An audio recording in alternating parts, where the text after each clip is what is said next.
Hello everyone, so in this video we are going to discuss some of the important MCQs for your test math examination, and we will also see some of the things about test math examination. So before I start, I want to say that help us grow by enrolling to our courses. The first one is test math guidance course, in which business and management GK will be covered, and then current affairs related to business or management will be covered.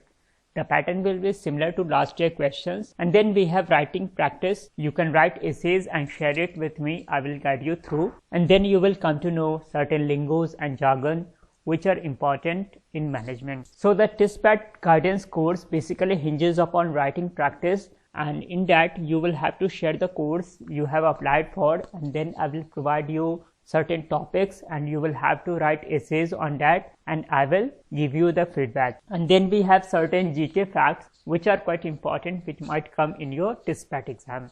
Now the third one is IB second round. So many of you आप apply किए होंगे IB के exam के लिए, तो उसका जो second round होता है उसमें एसे आपको लिखना होता है। तो उस एसे के लिए आपको अगर कोई गाइडेंस चाहिए तो उसके लिए भी आपको हेल्प मिल सकता है। अगर आपको इन सारे कोर्सेज में इनरोल करना है तो आप 7764869624 पे व्हाट्सएप कर सकते हैं। And then share this channel among your friends, and if you or any of your friends are preparing for UPSC prelims 2021, then tell them about UPSC edge program. Best materials and guidance at affordable cost will be shared with them, and for that also you can contact me on 7764869624. Now coming to the EDGE program, चूँकि time बहुत कम है इसीलिए कम time में आपको revise कराने के लिए ये प्रोग्राम सबसे अच्छा है, जिसमें आपका पूरा कॉम्प्रिहेंसिव एनसीईआरटी कवरेज होगा थ्रू एमसीक्यूज, और उसके बाद जो इम्पोर्टेंट टर्म्स होते हैं उसके आपको फ्लैश कार्ड्स मिलेंगे ताकि आपका मेमोरी रिटेंशन जल्दी से हो सके। आपको हर एक क्लास के एनसीईआरटी के ऊपर 100 या उसके आसपास एमसीक्यूज मिलेंगे जो आप प्रैक्टिस कर सकते हैं बार बार, कितने बार भी चाहे उतनी बार टेस्ट दे सकते हैं। तो वो टेस्टिंग प्लेटफॉर्म पे आपको मिल जाएगा। उसके बाद जो इम्पोर्टेंट बुक्स है उसके एमसीक्यूज आपको शेयर होंगे चैप्टर वाइज, और बजट का कवरेज होगा, इकोनॉमिक सर्वे का कवरेज होगा, और टेस्ट सीरीज भी है जिसका सॉल्यूशन यहाँ पे आपको दिख रहा होगा। इसके अलावा जो है आपको मेंटरशिप मिलेगा, एंड अबव ऑल आपको कुछ एज मिलेगा जो कि मैंने यहाँ पे नहीं डाला है, जो आपको पर्सनली बताया जाएगा। कुछ गाइडेंस ऐसा मिलेगा जो आपको कुछ नंबर इन्हांस करने में हेल्पफुल होगा। तो अगर आपको इनरोल करना है तो कर सकते हैं 7764869624 पे कॉल करके, और बहुत ही अफोर्डेबल कॉस्ट पे ये अवेलेबल है। Now coming to the 13th question, so we had already seen 12 questions. आज का क्वेश्चन बोलता है कि confusion of confusions was a book written by Joseph de la Vega, floated the idea of which of the following for the first time. A बोलता है automated teller machine जिसको ATM बोलते हैं, बी बोलता है डिमांड ड्राफ्ट, सी बोलता है stock market, and D बोलता है बियरर चेक। तो इसी टाइप का सिमिलर क्वेश्चन लास्ट ईयर आया था, तो उसी पैटर्न पे मैंने भी एक बुक का नाम लिखा है और उसमें कौन सा आइडिया फ्लोट किया गया था पहली बार उस बात को पूछा है। तो इसका जो सही आंसर होगा वो होगा स्टॉक मार्केट। और यहाँ आप देख सकते हैं ये बुक आज भी पढ़ी जाती है और इसको स्टॉक मार्केट का one of the best book कहा जाता है। उसका नाम है कन्फ्यूजन ऑफ कन्फ्यूजन्स।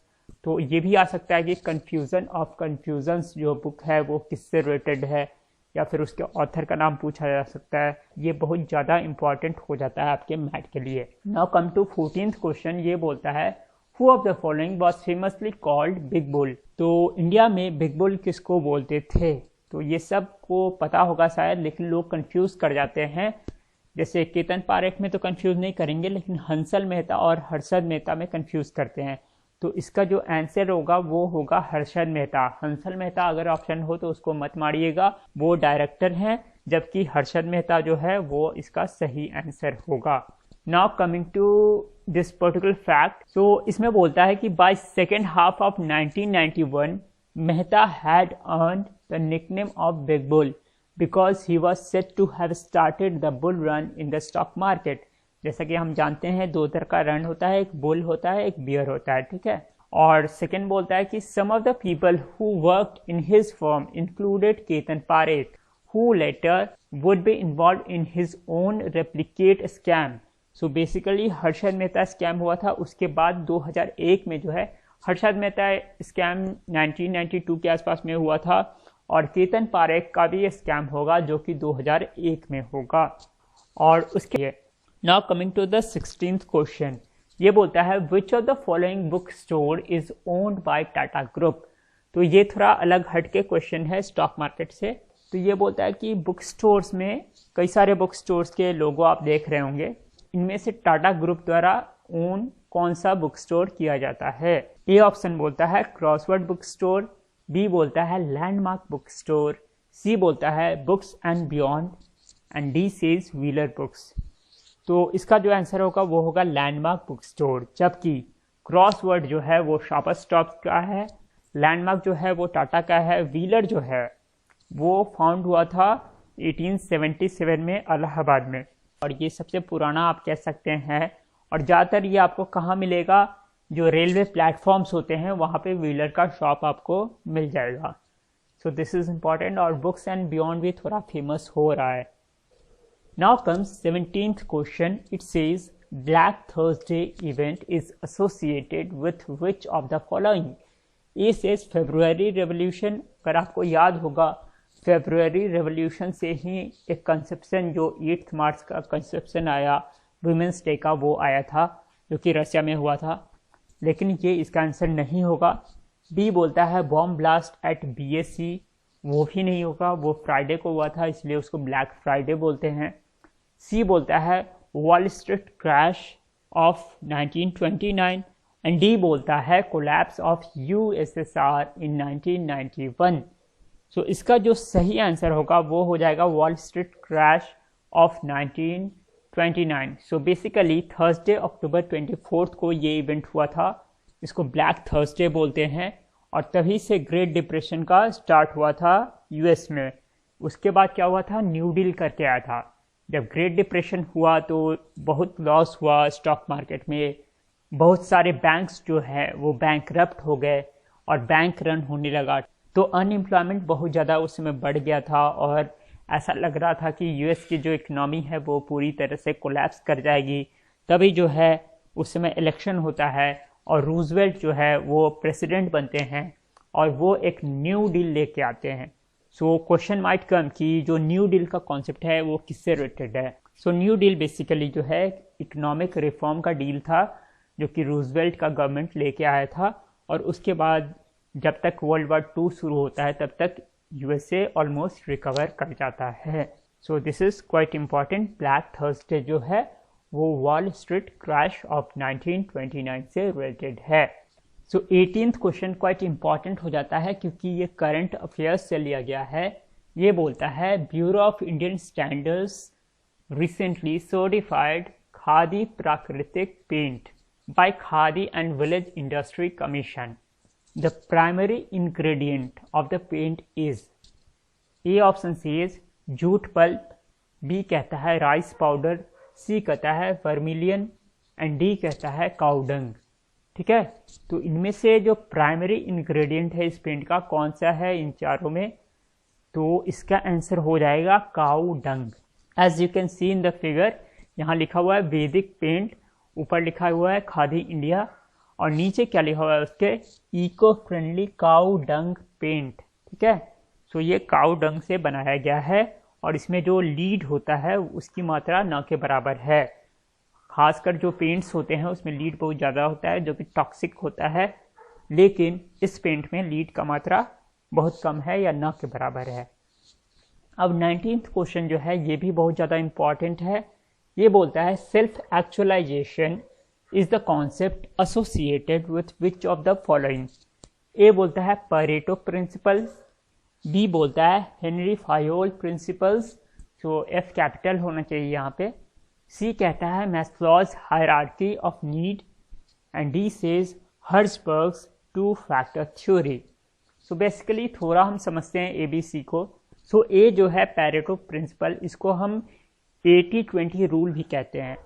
तो ये रूल कई जगह लागू होता है, जैसे फॉर एग्जांपल एग्ज़ाम के लिए प्रिपेयर जो हम करते हैं तो हम 80% टाइम में बहुत कम पढ़ते हैं, 20% चीज़ पढ़ते हैं, लेकिन जो लास्ट के डेज होते हैं वो 20% टाइम होता है, उसमें हम 80% चीज़ पढ़ते हैं, ठीक है। तो वहाँ हम बोल सकते हैं कि पैरेटो प्रिंसिपल लागू होता है। उसी तरह किसी भी कंपनी में, चूँकि आप लोग HR बनने वाले हैं, तो किसी भी कंपनी में जो 80% ऑफ काम होता है वो 20% ऑफ रिसोर्सेज करते हैं, तो ये भी इम्पॉर्टेंट है ना। B says Henri Fayol principle, तो इनका कुछ प्रिंसिपल है, कुछ ज़्यादा है, 12 के आसपास है, वो आपको जानना चाहिए एक बार। सी कहता है, सी इम्पॉर्टेंट है, वो डिस्कस करेंगे हम बाद में। डी जो है हर्ट्जबर्ग 2 फैक्टर थ्योरी। सो इसमें 2 फैक्टर्स जो हैं, वो पहला है हाइजीनिक फैक्टर्स और दूसरा है मोटिवेशनल फैक्टर। एग्जाम्पल, अमेजॉन का ऑफिस है हैदराबाद में, ठीक है, वो one of the best interior designed office है, तो वो एक तरह का उसका हाइजीनिक फैक्टर बहुत अच्छा है। वहाँ आप जाइएगा, जो वहाँ चेयर होगा, जो डेस्क होगा या जो इंटीरियर होगा वो बहुत हाइजीनिक होगा, तो वहाँ काम करने का एक सूटेबल कंड्यूसिव इन्वायरमेंट होगा। So that is hygienic factor. But a person is motivated by not that. But क्या चीज़ से मोटिवेट होता है? वो सैलरी से होता है, प्रमोशन से होता है, ठीक है। तो salary, promotion, on site visit, ये सारे जो फैक्टर्स होते हैं, ये क्या फैक्टर होते हैं? Motivation factors. तो यही हर्ट्जबर्ग ने डिस्कस किया हुआ था, तो इसको बाद में डिस्कस करेंगे, या अगर आप मैट का कोर्स लीजिएगा तो उसमें इसको डिस्कस किया जाएगा अच्छे से। नाउ कमिंग टू इसका जो आंसर होगा, यानी कि self actualisation is a concept associated with, इसका आंसर होगा Maslow's hierarchy of need theory. तो इसको समझते हैं। तो इसको बेसिकली मैस्लोज पिरामिड बोलते हैं। तो बेसिक नीड जो एक इंसान का होता है सर्वाइवल के लिए, उसको हम बोलते हैं फिजियोलॉजिकल नीड, जो कि होता है air, water, food, shelter, sleep, clothing and reproduction. And then safety needs क्या होते हैं? Personal security, employment, resources, health, property. उसके बाद जब सेकंड लेवल हो जाता है, तब आदमी थर्ड लेवल को पाना चाहता है, वो होता है लव एंड बिलोंगिंग, जैसे कि friendship, intimacy, family, sense of connection. जब वो भी इंसान को मिल जाता है तो नेक्स्ट राउंड क्या होता है? स्टीम, जिसमें होता है respect, self esteem, status, recognition, strength and freedom. जब ये चारों हो जाते हैं इंसान को, और लास्ट में जो फैक्टर आता है जिसमें एक इंसान जो है अपना फुल पोटेंशियल पे ग्रो कर पाता है, उसको जो भी चाहिए होता है वो पा लेता है, उसके बाद लास्टली जो वो खुद को करना चाहता है, जिस रूप में देखना चाहता है वैसा करता है, उसको बोलते हैं सेल्फ एक्चुअलाइजेशन, यानी कि desire to become the most that one can be. So this is the meaning of self actualization. ये बहुत इंपॉर्टेंट कॉन्सेप्ट है और ये मोटिवेशन का बहुत ही ज़्यादा इंपॉर्टेंट थ्योरी है। अब अगला देखते हैं 20th question. It says who of the following was co founder of WhatsApp and founder of Signal app. तो व्हाट्सएप जो है उसका ये को फाउंडर था और सिग्नल ऐप जो है उसका फाउंडर है।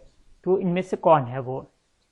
पहला बोलता है जैन कोम, बी बोलता है ब्रियन एक्टन, सी बोलता है जैक डॉर्से, डी बोलता है पैवेल ड्यूरोव। तो ये कौन है ये सारे लोग, ये भी समझते हैं। तो जैन कोम इज़ वन ऑफ द को फाउंडर ऑफ व्हाट्सएप। दूसरा कौन है हम देख लेंगे बाद में। सी बोलता है जैक डॉर्सी। सो जैक डॉर्सी जो है वो को फाउंडर थे किसके? ट्विटर के। जबकि पैवेल ड्यूरोव जो है, ड्यूरोव ब्रदर्स बोलते हैं उनको, 2 भाई थे जिन्होंने मिलके टेलीग्राम को फाउंड किया था, ठीक है। Now coming to the answer, answer इसका होगा Brian Acton. So Brian Acton और जैन कोम ने मिलके जो है व्हाट्सएप बनाया था। बाद में ब्रायन एक्टन ने सिग्नल ऐप को डेवलप किया। So this is very very important, क्योंकि अभी ये दोनों न्यूज़ में था। So this was all for today. Thank you, thanks for watching. अगर आपको इन्वॉल्व करना है टेस्ट मैट में, या फिर आप चाहते हैं इनिशिएटिव को डोनेट करना, तो 7764869624 पे व्हाट्सएप कर सकते हैं और डोनेट करने के लिए जीपे कर सकते हैं इसी नंबर पे। Thank you, thanks for watching.